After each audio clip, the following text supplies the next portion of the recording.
Welcome back, travelers, to another vlog here in Mondstadt, where today we are going to see our favourite librarian, Lisa, and see what she has in store for us. So, if you were watching last time, you might have seen that we were involved in a cook-off in Springvale between Zhangling and Brooke, where we encountered a man who had thawed out for about, 300 years in time, spent frozen next to a cryo-register vine, trying to chase down a boar which turns out is now extinct.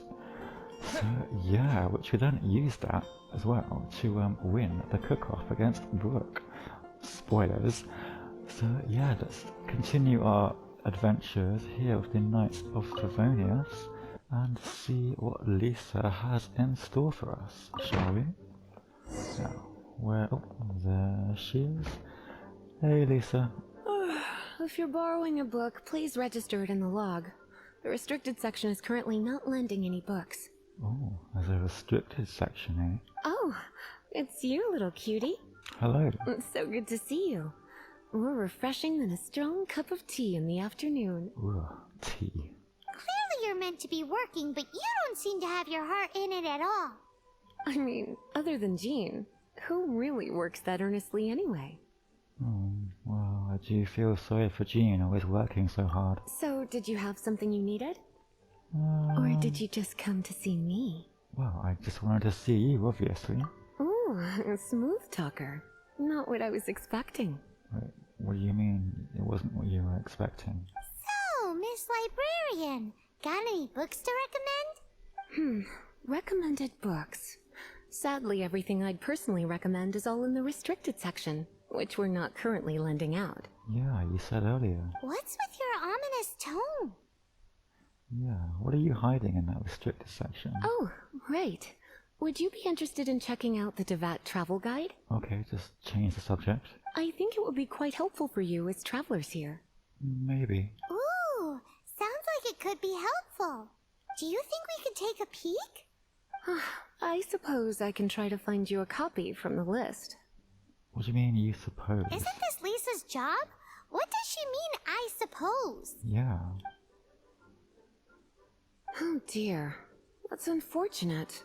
Our copy is currently being borrowed. That said, it is now overdue. Oh no. Come to think of it, quite a few of our books are now overdue. Uh-oh. I really wish people would just return their books. Oh, okay. Calm down. On time. Uh-oh. Whoa, is Paimon imagining things, or does the air in here suddenly feel a lot more electrified? Yeah, it's giving me goosebumps. Such a pain. I'm going out to bring those unreturned books back. Okay, good luck. If you'd rather get your hands on that copy of the Devat travel guide sooner, you'd better come with me. Oh, okay then. Lisa seems really scary right now. Paimon thinks it would be best if you answer her. Oh, well, yes, yes, of course. You really are such a considerate cutie. Let's see. First, we can go to the souvenir shop. It's called With Wind Comes Glory. So let's meet there shortly. With wind comes glory, eh?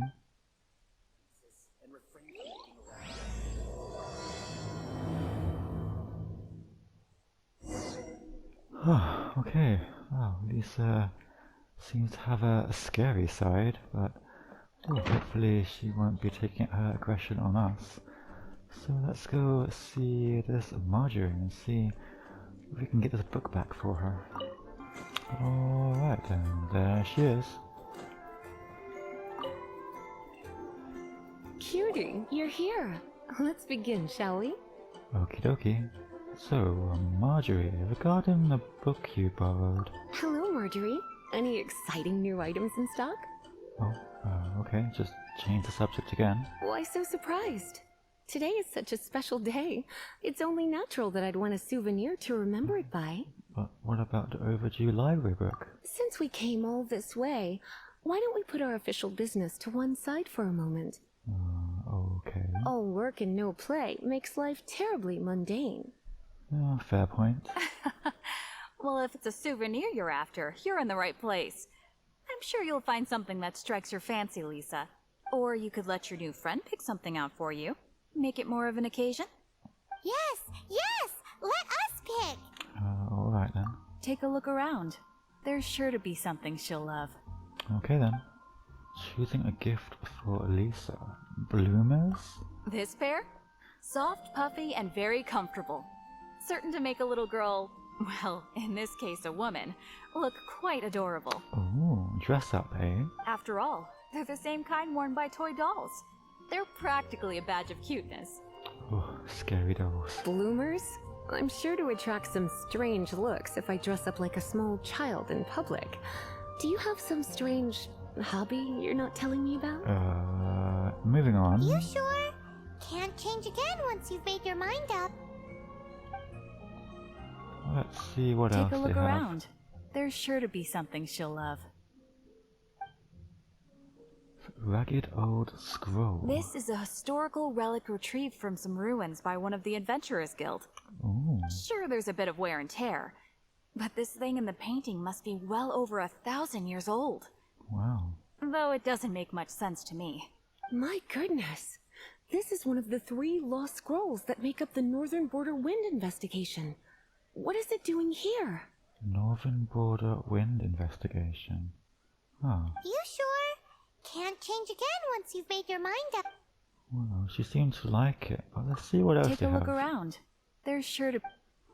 A voodoo doll, eh? This is the toy doll I was talking about earlier. Doesn't she look lovely in those shorts? Oh, the bloomers. It does look a little bit terrifying, doesn't it? I wonder if you could find some other use for it. Terrifying just like Lisa. Voodoo doll? Have you lost your mind? What could I have possibly done to deserve this? You sure? Can't change again. Take a look around. There... So let's ask Marjorie what she thinks. Me? You're asking me? I feel like Lisa is the well-educated type. True. Ah, that's right. I heard she enjoys items of historical interest. Ah. Take a look around. There's sure to be something she'll love. Oh, a rusty sword. This is a new arrival.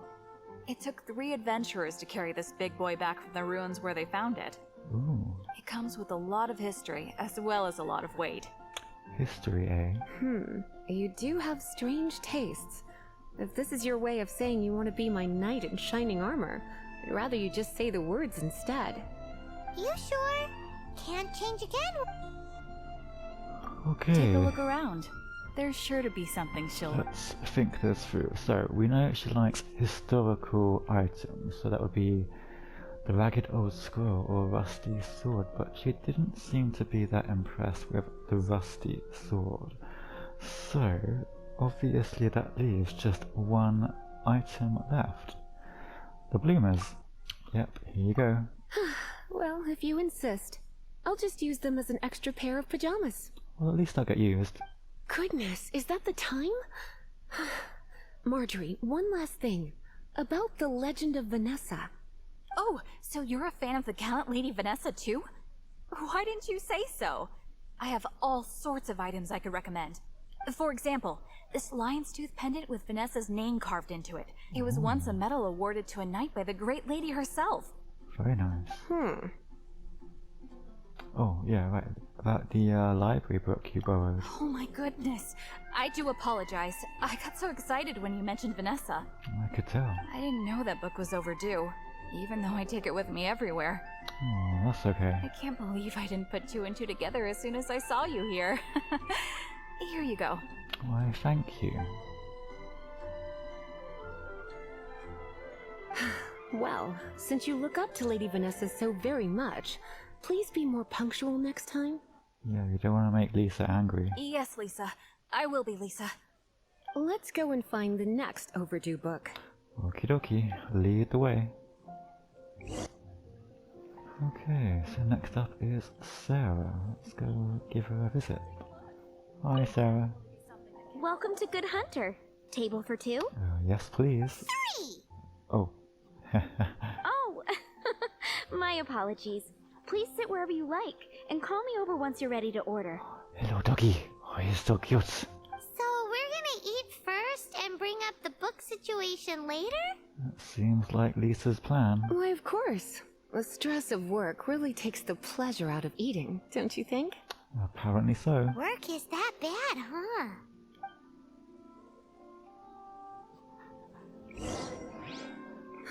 Which should I choose?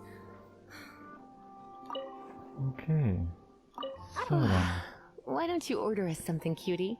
I'm ever so curious to know what your tastes are. Oh, my tastes are okay. Well, let's have a look at the menu. They've got some steak. Good hunter's signature dish. If it's what you want, I'll try anything once. Well, if it is their signature dish, it must be quite good. You sure? Can't change. Let's see what else they have first. Why don't you order... Northern smoked chicken. This seems like the sort of staple bar food you'd find at the tavern. It has an extremely strong flavor, so drinkers love it because they can actually taste it. Oh, doesn't seem Lisa's a fan of bar You food. sure? Can't change. Why don't you order it? Let's see if we can ask Sarah for some advice. Regarding Lisa's taste in food. What does Lisa like to eat? Yeah. She's been here a few times with Master Jean for afternoon tea before. I think she normally orders something vegetarian. Oh, I see. A lady tends to eat cautiously on account of her physique, after all. On that note, I should probably be watching my own diet a little more. Not at all. You just be yourself, Sarah. Okay.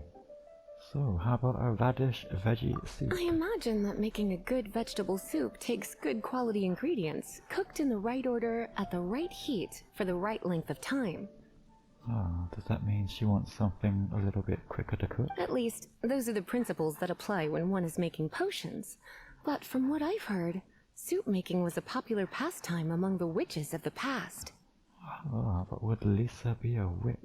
What else could there be? Oh, how about a satisfying salad? Eating salad is like piling on more and more elemental power. Raw, unfettered energy applied indiscriminately, with no elegance or control. Oh, sounds like that could be an all-you-can-eat for Lisa. It's the first mistake all magic users make when they're learning. But then again, if one genuinely had so much pure elemental power that they could solve any problem they wanted, that would be a different matter entirely. Okay. Why don't you order us something? Okay, let's think this through. So, she's vegetarian or trying to be vegetarian, so that can eliminate steak and northern smoked chicken. She didn't seem to like to be kept waiting for her food. We should rule out the veggie soup, but at the same time, the satisfying salad sounded like it would give her too much weight or something. So I'm gonna go with the radish veggie soup. I imagine that making a good at least those... You sure? Can't. I'm sure. There we go. Finished ordering? Sit here. Let's dine together. Okie dokie. A fine choice. I'm pleasantly surprised. Ah, good. A truly enchanting dish. Certainly a good fit for a witch. I am simply brimming with elemental energy after that. Okay, so she does see herself as a witch. Paimon's so full. Can you really get full on just the soup? Time is getting on. I suppose I should carry on with this ghastly thing called work. Yeah, the sun's already gone down. Let's have a little chat with Sarah about her library book. Okie dokie. Would you like to order something else? I kinda want some dessert though, to be honest. No, thank you. We're quite satisfied. But I'm afraid I must ask you about the Boar Princess. The boar brisket? I'm sorry. I think we took that off the menu. Uh-oh. She means the book you borrowed. Oh, of course. I came straight to the restaurant after I borrowed it and completely forgotten that I even had it. Oh. I'm so sorry, Lisa. I will bring it to the library myself as soon as I finish work. Okay. Okay then. But make sure you don't forget this time. Yeah. Right. On to our next stop then, cutie. Okay, well she's not angry just yet, so that's a good sign. Must have been that radish veggie soup keeping her in a good mood. Now then, let's see the next person. Donna. Hey Donna. This is our final call for the day. Oh, good. Welcome. Couples are our specialty. Good couples. Let me know what you'd like and I'll wrap them up nicely for you. What about Paimon? Yes. Now, which book was it that has the line, "A date without flowers is a date without romance"? Oh wait, so we're on a date? Oh, I best make sure not to get her any flowers then. But yeah, I have no idea which book. I never even heard the line before. Take the hint. Alright Paimon, calm down. Never mind. Your ignorance is somehow rather adorable. Ignorance, wink wink. Since you're here and Lisa is here and this is a flower shop, you might as well get a bunch of flowers, right? It only makes sense. I kind of want to save my money though. Some flowers for Miss Lisa? What would you like? Well, let's have a look. A dandelion. Dandelions are one of our classics. And a personal favorite of Miss Flora, the shop owner. Okay. I know what you're thinking. Most flower shops don't sell dandelions. They're a nuisance to care for. Yeah. Perhaps Miss Flora likes the sense of floating away to a faraway land that the dandelion evokes. Maybe. Come to think of it, Miss Flora herself gives people the same impression. Let's see what else they Some have. flowers for Miss Lisa? How about a mist flower? Mist flowers? Over there in the corner. But don't touch them with your bare hands. You'll get frostbite. Oh, I'll try not to. You want them? You're sure? What an unusual choice. Hey, don't judge. It's just that Lisa seems to use Electro quite a lot. Things could get a little bit dangerous. Oh, interesting. You sure? Can't change it. We'll think about it. Some flowers for Miss Lisa? Let's see what Donna thinks. You want my help? I don't know if I have the best taste in flowers. Why don't you go ask Miss Flora, the shop owner? But don't you work here? I couldn't help but notice the flower on Miss Lisa's hat, though. I think it's a rose? Ah, Some flowers for Miss Lisa? a rose. These roses were bought from a traveling merchant a few days ago. Ooh, Miss Flora thought maybe someone would like them.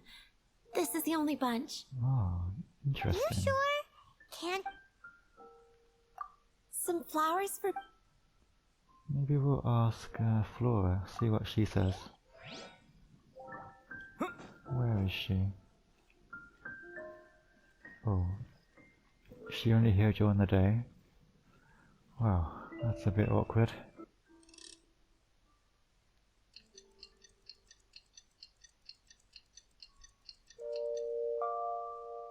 Aha, there she is. Hey Flora. What kind of flowers does Lisa like? You want to know what flowers to get for Miss Lisa? Yeah, We're not particularly close, but she strikes me as a classy lady. okay. Yep, it can only be the Cecilia. Cecilia, huh? Hi, that's what I'll make tonight. Some flowers for Miss Lisa? What would you like? Ah, the Cecilia. Did Miss Flora recommend it to you? She did indeed. This flower is a lot of effort to care for. Oh, uh-oh. I hope that I've been doing it right. Otherwise they won't last long. So it's high maintenance, just like Lisa. But part of the Cecilia's charm is how precious and fragile each one is. Oh, we don't want Lisa thinking she is precious or fragile, though. You sure? Can't. Okay, let's have a little Some thinky dink. flowers for Miss... So we've got a dandelion, which is the symbol of Mondstadt, and the Knights of Favonius, and Lisa is a Knight of Favonius. We've got a mist flower, which is rather chilly, like Lisa's heart. We've got a rose, which is the symbol of romance, which we don't really want to imply that of Lisa. We've got a delicate Cecilia, which is not like Lisa at all. So, in keeping with her Knights of Favonius background, maybe we should go with Mist flower. Mist flowers? You want them? It's just that. You sure? Oh, I'm sure, Paimon. Huh? These flowers are saturated with cryo energy. They could be very dangerous for me. I'm sure you can handle it. Don't you know what happens when cryo meets electro? You certainly haven't been doing your homework. I guess I'll do some more studying then. Meet me at the library after work, and I will give you some training on elemental reactions. Oh. If you still find it hard to memorize, maybe I'll have to give you a little taste of what it feels like to superconduct. Okay, that didn't quite go according to plan, but thanks for the offer. Okay, time to get back to business. Donna, do you know why we're here? Back to business? My business is selling flowers. Flowers that you don't know anything about. Once again, we see a total lack of respect for literature. Indubitably. The Pale Princess and the Six Pygmies. Ring a bell? Not really. Oh, Uh-oh. yes. Well, what happened was. Oh no. Did she lose it? Oh no. What am I gonna do? Donna seems frantic. I lost the book. There it is. Oh dear. A while back, I realized it was almost due, and I was getting ready to bring it back to the library. Okay. But I couldn't find it anywhere. I looked for days, but nothing. Oh no. It's like somebody stole it. It should have been there, on my bedside table, right where I left it. Uh-oh. That Lisa does some crazy things when she gets mad. Like teaching people elemental reactions, maybe? I heard that. Uh-oh. Well, if it really was stolen, Donna's done nothing wrong. The True. blame lies with the book thief, and their punishment will be 10 times worse than stealing my book. Uh-oh. Like Paimon said, totally crazy. Keep it down, Paimon. So how do we find the lost book, though? Don't worry about that. As long as I remain librarian, not a single book will go missing for good. Okay. I put a unique elemental marker on each book. Ah, Our thief will have left a nice set of clues for us to follow. very cunning. When did Lisa start taking her job so seriously? Paimon always thought she was a total slacker. Paimon, keep it down. Hey, sweetie, I've heard your elemental sensitivity is very strong. Why not see what you can do? Oh, I guess we can give it a go. Elemental sensitivity? Oh, Paimon's got it. Use your elemental sight to look for clues. We will do. Okay, let's see what we can find, shall we? Ooh, look at that. What do we have here? Looking at the elemental traces, it does seem likely that the book was stolen. Oh no. So Donna didn't do anything wrong after all. That's good news for her. It's not from the restricted section, so it's hardly a book worth stealing. Oh, what could they want with it then? Whoever wanted this book so badly had a strange fixation indeed. What's the book about? So, what do we do now?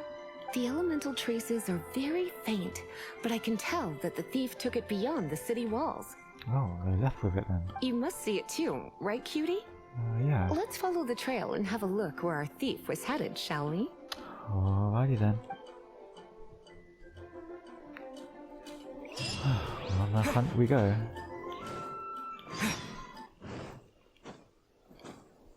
Okay. Let's see. Oh, there's another one.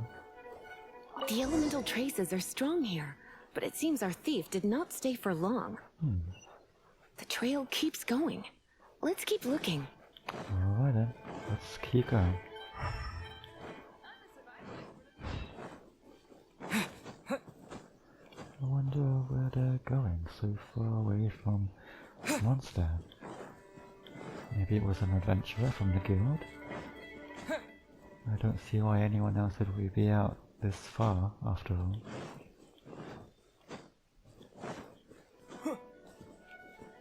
Right, so let's see. Oh, it's over there, by some hillocharls. It's further than I thought. Yeah, Quite the intrepid explorer, our little thief. just what I was thinking. Maybe we frightened the turtle back inside his shell. Maybe. A little shop.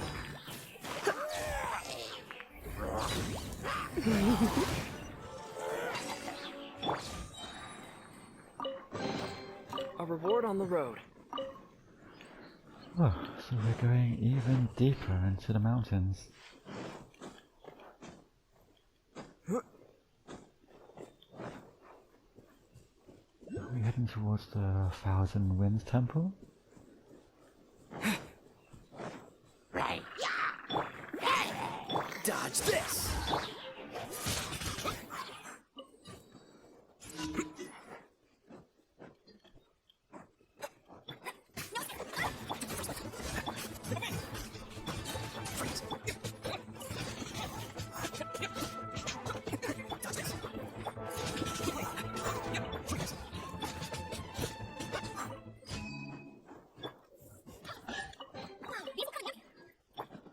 Okie dokie then, the next marker should be somewhere around here. The question is, where exactly?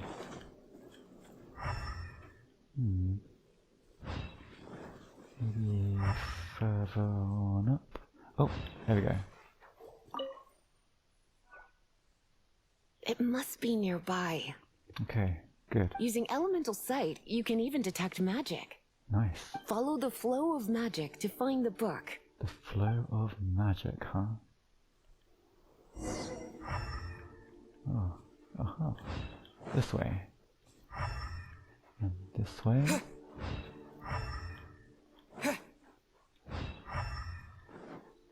Further along here. Where are they going? Oh, back this way? Oh, what's that? Oh, a magical barrier. The thief lives inside ruins? The Mondstadt people do have some strange quirks. You can say that again. Please do not jump to such a preposterous conclusion about the living habits of Mondstadt's residents. Oh, we weren't talking about you, Lisa. This seems far more likely to be the work of some none too friendly troublemakers. Oh, like the Adventurers Guild? It's not unlike them, in the sense that they are known for darting around amongst underground ruins. Yeah. But adventurers do not typically take others' belongings. Well, not from the living anyway. This is more likely to be the Abyss Order's doing. Oh. They do seem to have a way of slipping in and out of places like ghosts, after all. The Abyss Order. Also, there's an elemental seal at the entrance. It looks like the result of an Abyss mage's magic. Yeah. A seal? How are we gonna break it?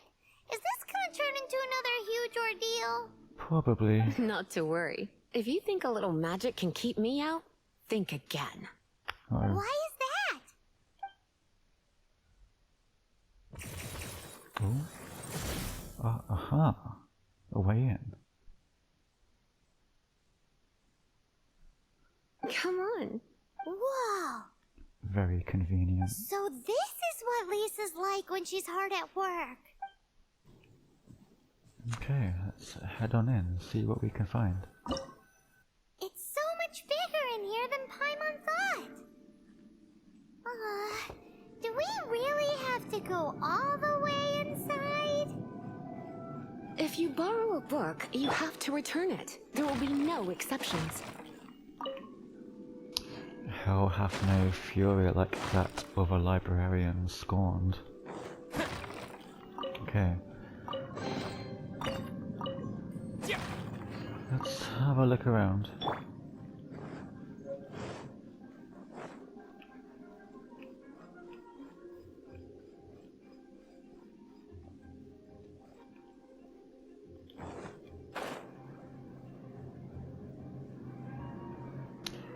These domains sure are interesting. Makes me wonder who constructed them and why.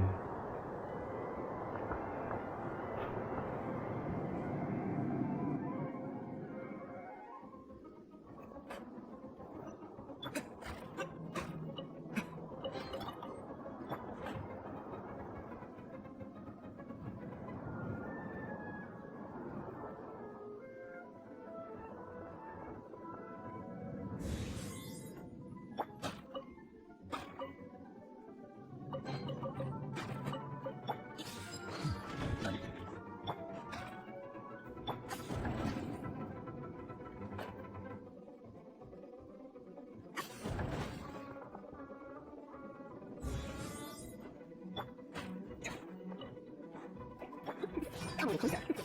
Come a little closer.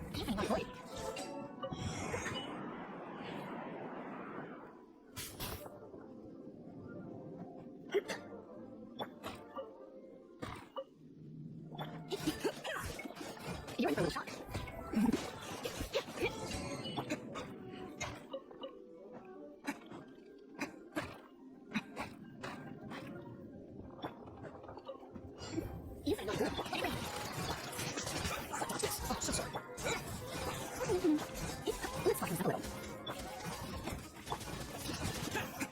You're in for a little shock. Come a little closer.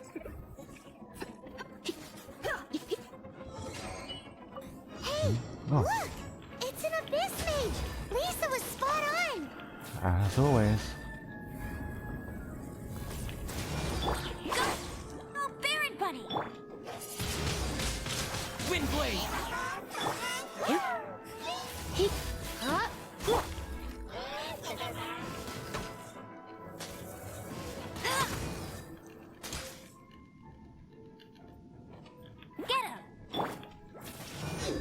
You're in for a little shock. Come a little closer.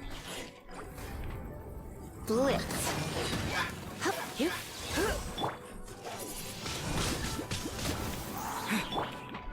No one escapes my sight! Dodge this! Ah. What?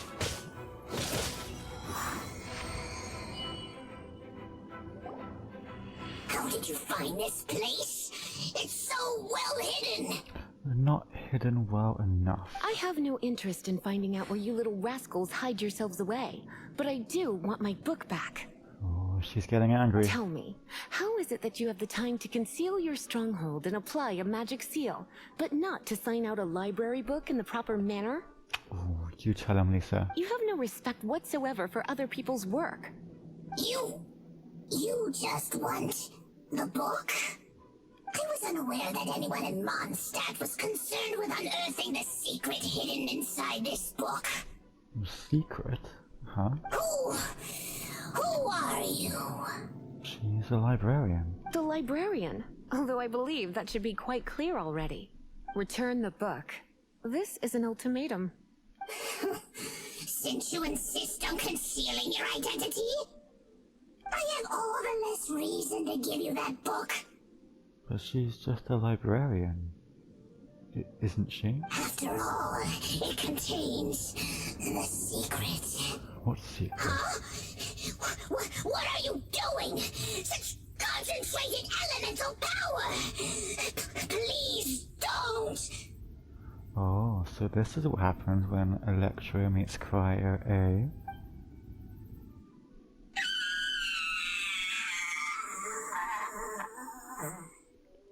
Wow. Lisa is so terrifying. Naughty boys who don't do what they're told need a little punishment to keep them in line. Wait, that's what you call a little punishment? This is why I call it troublesome work. Oh, now it makes sense. We'll just need to find the book ourselves. It should be around here somewhere. Okay then. But why would an abyss mage want a book written by... well, who was it written by anyway? Oh, down we go to the secret chamber and a chest. Must be in here then. It's the Pale Princess and the Six Pygmies! Paimon remembers that name! Is this the one you were looking for? I believe it was. That's the one. It's a good thing it isn't damaged. Otherwise... He seemed to take good care of it. Otherwise what? Are you telling me you have even more crazy punishments up your sleeve? We don't want to find out what they could be. I would have probably have needed to dish out a little taste of one of my potions in that case. Ugh. My thoughts exactly, Paimon. Then again, as I said, it isn't from the restricted section, which is the only reason I would let the average citizen borrow it in the first place. So, what could he want with it? And it doesn't appear to have any abnormal elemental properties, save for the markings I put on it. Maybe there's a cipher in the text? Yeah, it seems like just an average storybook. How mysterious. I'm so curious. As far as my duties as a librarian go, my troublesome work is finished. Okay then. Since this book has piqued your interest, why don't I let you borrow it? Oh, well, please don't punish me if I return it late. There's no time limit for you. I will register you as custodian rather than borrower. Oh, how kind. This is an exclusive privilege reserved for trusted citizens only. Huh, I guess being the honorary knight has its advantages. Exclusive privilege? Why does Paimon feel this is just your sneaky way of offloading your troublesome work onto someone else? Oh, I didn't think of it like that way before. Excuse me? Are you in some way dissatisfied with my work? No, ma'am. Good. You're amenable to reason then. I do wish I could keep you by my side as my personal assistant. Hey, I'm not a pet, you know, like Paimon is. My work here is done. I'm going back. Okay then. Don't forget to register at the library when you have a spare moment. I won't. Oh, I'm still really curious about this book. We'll have to have a little sneaky peek in a second. Okay, so before we head on back and see Lisa, why don't we take a little look-see at what this book is all about? The Pale Princess and the Six Pygmies, Volume 1. In the distant past, the Night Mother ruled over the faraway land of night. Here, no light touched the earth, nor did a single tree grow, and there was no life here but the horrendous denizens of the dark. The Night Mother was the source of all sins, and the land of night was the embodiment of her evilness.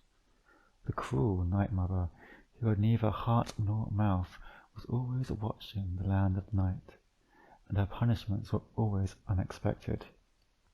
The only thing she could not bear was the occasional ray of moonlight that made it through the clouds.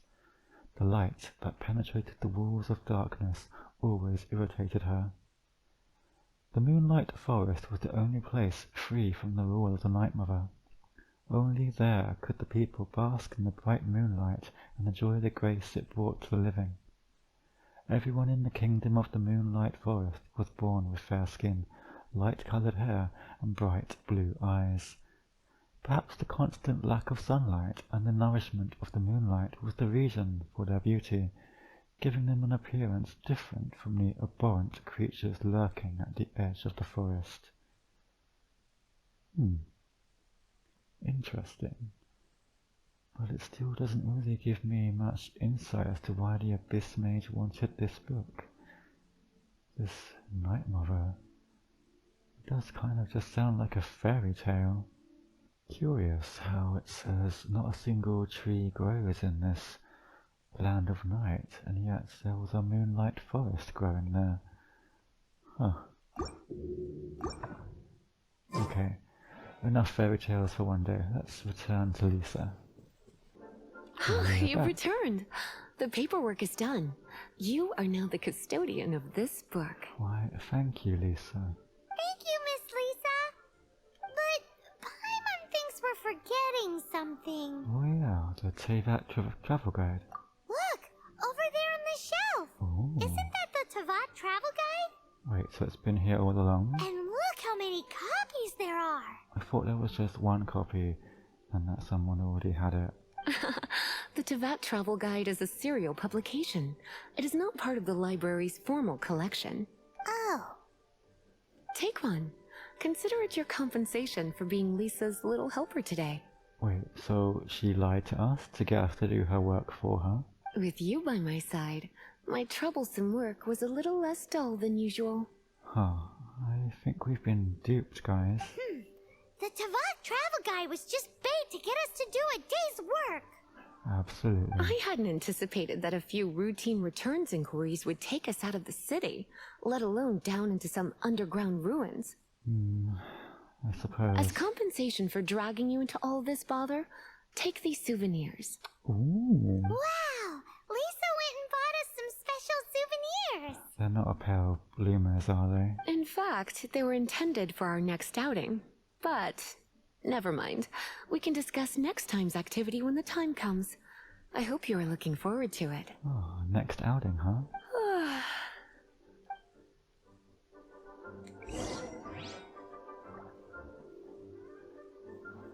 Where's this? Oh, to that travel guide. Okay, so that about wraps up that quest with Elisa. Oh, and just like magic, she's disappeared. Oh, seems she gave us a book though, together with the Teyvat travel guide. So let's take a sneaky peek real quick, shall we? Alright, 1,000 Years of Loneliness. The beginning of the Springvale Hunter's tragic fantasy journey. Where did misfortune first befall him? What marks the start and finish of the 1,000-year journey of loneliness? Let this first volume of 1,000 Years of Loneliness be your guide for the fantastical fog that is the life of Gothson. Curious. Okay, 1,000 Years of Loneliness. Many years later, when Gothson's ankle would become trapped in the same unlucky beast trap he had laid, he must have recalled the afternoon when his father had taken him into the city to take part in Ludi Harpastum. Gothson's whole life was, without a doubt, unfortunate, but he could never quite recall when his misfortunes had begun. He spent his childhood in Springvale under the protection of the Spring Fairy. Indeed, all the hunters lived peaceful and carefree lives. When Gothson was 7 summers old, his father took him to Mondstadt to watch the circus at Ludi Harpastum. This was the first time Gothson had entered the city in his life. He was held spellbound by the aromas of sweets and roasted meats, the brilliant lights and coloured paper, the clowns who trained wild boars, and the magicians and their tricks. In his dazzling childhood memories, Gothson dimly saw his father walking into the revelling crowds, passing through an archway marked with the words "Pile 'em up contest," and slowly moving further away from him. But his attention was drawn to the shining fairy of the spring. Perhaps he came to understand in his later years that the spirit at the festival was no more than an actor paid 20 more a day, but in his young mind that sight was always one full of fantastical imagination. Gothson was lulled to sleep by the Spring Fairy's stories, and far abroad did he wander and adventure in his boundless dreams. In an adventurous dream he saw rainbow jam pour forth from the mouth of an ancient relief. Gothson was about to step up and partake of it, when his dream was shattered by the sounds of a fracas. "Run!" His father's panicked, pudgy face, smeared all over with fruit juice and meat sauce, dominated his vision. Over his shoulder, Gothson could see a towering stack of roasted meat under a glowing red light, tottering and trembling as it bent his way amid the horrified cries of the crowd. In his flight, Gothson's father knocked a fat lady over and threw his own hip. At once he fell, his full weight collapsing upon his son. Then the leaning tower of roasted meat collapsed to echoing screams. The Knights of Favonius took 3 days to finally clear up the roast meat, vegetables, food items, and other odds and ends that had been scattered all around the square, not to mention carry off those who had gotten a little too out of their gourds. From then on, they were forced to declare all future Ludi Harpastums would have to be held outside the city. Thus did Gothson's house lose 2 hunters and gain 2 sick people in the space of 1 night. What did they get for it? A gold-plated champion's medal, 2 days late to boot. Interesting. So it seems our next adventure with Lisa will happen at the Ludi Harpastum. Does she want to challenge us to a all-you-can-eat contest? Oh, I guess we'll just have to sit tight and see what happens. Very interesting. Okay, so that about wraps up this vlog for today, guys. Thank you very much for watching and joining in as we hunted down some books and took out a Cryo Abyss Mage in the process. I'm still a little bit flummoxed as to why it wanted that book about the 6 pygmies, but maybe we'll find out more about that in our travels. Anyway, thank you very much for watching, guys, and I'll see you again next time. Take care.